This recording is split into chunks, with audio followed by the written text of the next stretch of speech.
Hey everyone, कैसे हैं आप सभी। मैं शरद कुमार चौरसिया आप सभी का बहुत बहुत स्वागत करता हूं हमारे YouTube channel career in action पे। लगन आपकी, एडवाइस हमारी। तो आज ये जो टॉपिक है ना हमारा, ये बोर्ड एंड सर्टिफिकेट से रिलेटेड है। और ये जो CMR 2017 है उसके अकॉर्डिंग है, ठीक है। तो उसके बेसिस पे है ये। तो ये सब चीज़ें आप लोग थोड़ा सा देख लीजिएगा। जैसे ये कुछ क्वेश्चन है, जनरल क्वेश्चन है, जनरल टॉपिक्स हैं। ये एग्जामिनर जैसे कभी कभी टेक्निकल ना पूछ करके इन सब चीज़ों में से भी घुस जाता है, ठीक है। मोस्टली एक दो क्वेश्चन तो आते ही हैं। तो ये सब चीज़ें आपको भी जानना ज़रूरी है एग्ज़ाम के पर्पज़ से। क्लियर है। तो इसको थोड़ा, इसके अलावा अगर आप लोग को और भी इस टाइप के कुछ क्वेश्चंस मिल रहे हैं तो उनको जितना भी ग्रैप्स कर सकते हैं उसको अपनी तरफ से पढ़ते रहिएगा। क्लियर है। बाकी यहाँ पे हम लोग जो जो भी ला रहे हैं इसको तो पढ़ना ही पढ़ना है। तो चलिए देखते हैं। ये जनरली क्वेश्चन है बोर्ड और सर्टिफिकेट से रिलेटेड। ये क्या क्या है, एग्जामिनर क्या है ना, क्या करता है ना कि लाइन से जैसे टेक्निकल क्वेश्चन दे दिया आपको, अब बीच में इस टाइप के क्वेश्चन घुसा देगा। तो लोगों को टेक्निकल तो वो सब पढ़ते हैं, टेक्निकल पढ़ते हैं, लेकिन ये सब चीज़ों पे बहुत लोग ध्यान नहीं देते हैं, ठीक है। तो मोस्टली ये सब चीज़ें पूछी जाती हैं। अब आजकल ये सब ही ट्रेंड में चल रहा है, ठीक है। तो ये सब चीज़ें थोड़ा सा ध्यान दीजिएगा। बस एक बार पढ़ लेंगे, बाकी उसमें ज़्यादा कुछ है नहीं ऐसी टेक्निकल चीज़ें। बस याद रखनी है कि हाँ कौन होता है, किसके द्वारा सेलेक्ट किया जाता है, मीटिंग कहाँ पे होती है, ये सब चीज़ें ही हैं, ठीक है। तो चलिए स्टार्ट करते हैं। पहला क्वेश्चन है। पहला क्वेश्चन क्या बोल रहा है, who shall be the chairman of board of mining examination.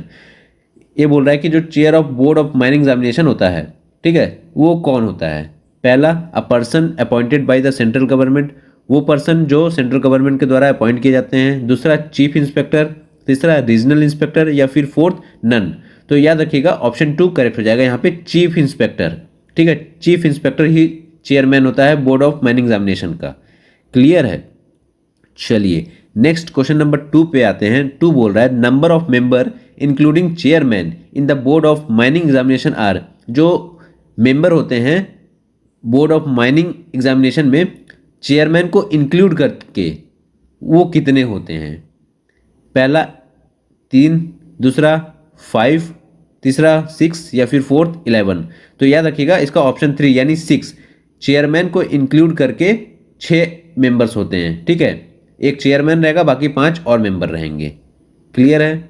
चलिए नेक्स्ट क्वेश्चन नंबर 3 पे आते हैं। 3 बोल रहा है who will appoint members in the board of mining examination. कौन अपॉइंट करता है members in the board of mining examination में। पहला CBC, दूसरा CGI, तीसरा CIM या फिर फोर्थ सेंट्रल गवर्नमेंट। अच्छा, इसमें जो पहला ऑप्शन दिया है CBC, ये क्या होता है, ये सेंट्रल विजिलेंस कमीशन होता है, ठीक है। इसका full form central vigilance commission होता है, ठीक है। ये भी हमारा जो होता है सेंट्रल विजिलेंस कमीशन, ये एक इंडियन गवर्नमेंट बॉडी है, ठीक है। नेक्स्ट CGI आपको पता है, chief justice of India, okay. और फोर्थ सेंट्रल गवर्नमेंट। और तीसरा जो है हमारा CIM, इसका मतलब होता है चीफ इंस्पेक्टर ऑफ माइनिंग, ठीक है। चलिए नेक्स्ट क्वेश्चन नंबर 4 की तरफ बढ़ते हैं। 4 बोल रहा है tenure of the member of board of mining examination is at least. जो टेन्योर होता है, जो समय होता है member of board of mining examination का, वो कितना होता है। पहला 1 ईयर, दूसरा 2 ईयर, तीसरा 3 ईयर या 5 ईयर। तो याद रखिएगा 3 ईयर, ऑप्शन C करेक्ट हो जाएगा। 3 ईयर जो टेन्योर होता है member of board of mining examination का, वो कम से कम 3 ईयर होता है। क्लियर है। चलिए नेक्स्ट क्वेश्चन नंबर 5 की तरफ बढ़ते हैं। 5 बोल रहा है the board of member may at any time resign his office by a notice in writing address to. जो बोर्ड ऑफ मेंबर होता है वो किसी भी टाइम रिजाइन दे सकता है। किसको नोटिस देगा। Option A ministry of mines, option B central government, option C chairman या फिर D DGMS।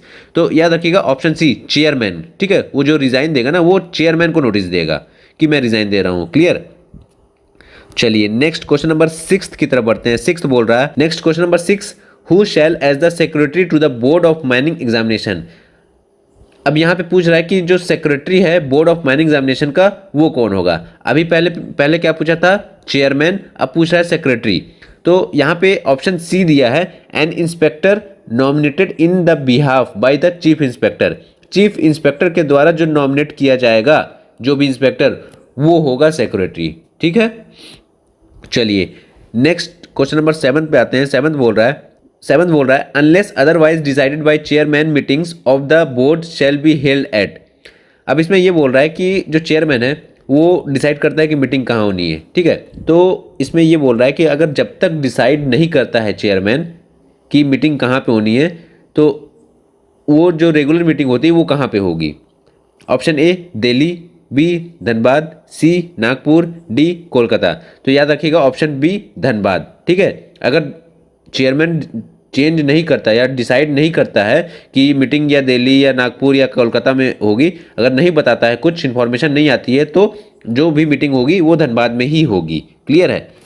तो चलिए क्वेश्चन नंबर 8 पे चलते हैं। 8 क्वेश्चन बोल रहा है for every meeting of the board not less than dash prior notice intimating place and time of the meeting. इसमें बोल रहा है कि कोई भी मीटिंग होगी बोर्ड की, तो उसको जो इंटीमेट करता है प्लेस, टाइम और मीटिंग, वो कितने समय से पहले नहीं होनी चाहिए। मतलब इंटीमेट जो करेंगे वो कितने समय से पहले नहीं होनी चाहिए। Option A 7 days, option B 10 days, option C 15 days या फिर ऑप्शन डी 30 डेज। तो याद रखिएगा ऑप्शन बी करेक्ट हो जाएगा 10 डेज, ठीक है। Not less than 10 days. Clear है, 10 दिन से पहले नहीं। क्लियर। नेक्स्ट क्वेश्चन नंबर 9 बोल रहा है an emergent meeting may be called for by the chairman of board by intimating the members only dash days in advance।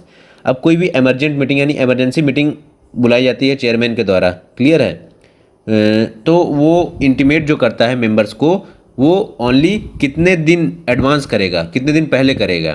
पहला 1 डेज, बी 2 डेज, 3 डेज या फिर 7 डेज। तो याद रखिएगा 2 डेज, 2 दिन पहले ही एडवांस में उनको बता दिया जाएगा कि इमरजेंसी मीटिंग होने वाली है।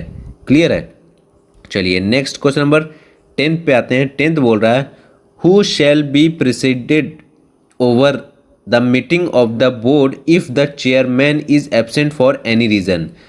अब इसमें बोल रहा है कि अगर चेयरमैन एब्सेंट है, ठीक है, तो उस मीटिंग को आगे कौन चलाएगा, उस उनके जगह पे कौन मीटिंग को आगे बढ़ाएगा।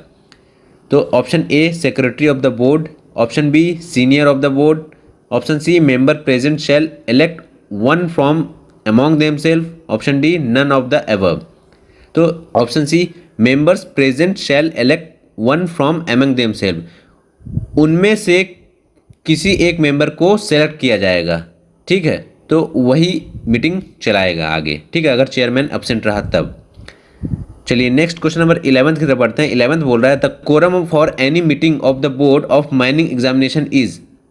जो कोरम होगा किसी भी मीटिंग का, जो भी बोर्ड ऑफ माइनिंग एग्जामिनेशन का जो भी कोरम है, वो उसमें मतलब क्या होगा, कितने लोग होंगे। Option A 2 members including the chairman, 3 members including the chairman, 4 member including the chairman या फिर D 5 member including the chairman.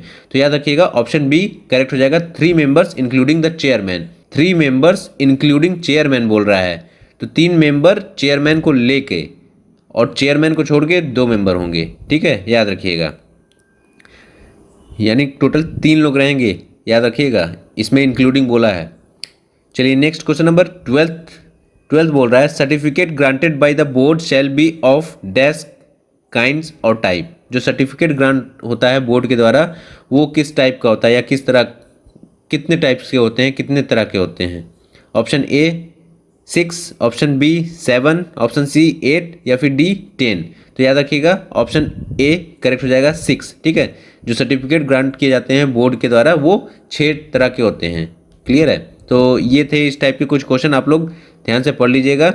और इस टाइप का जो क्वेश्चन है ना, आप लोग मतलब जो भी है एक अलग से नोट बना के रख लीजिएगा, एक बार एग्जाम से पहले ही देख करके जाइएगा, उतने ही काफ़ी है आप लोग के लिए। क्लियर है। तो चलिए चलते हैं, मिलते हैं हम लोग नेक्स्ट क्लास पे, नेक्स्ट सेशन पे। अपना ख्याल रखिए, पढ़ते रहिए। जय हिंद, जय भारत।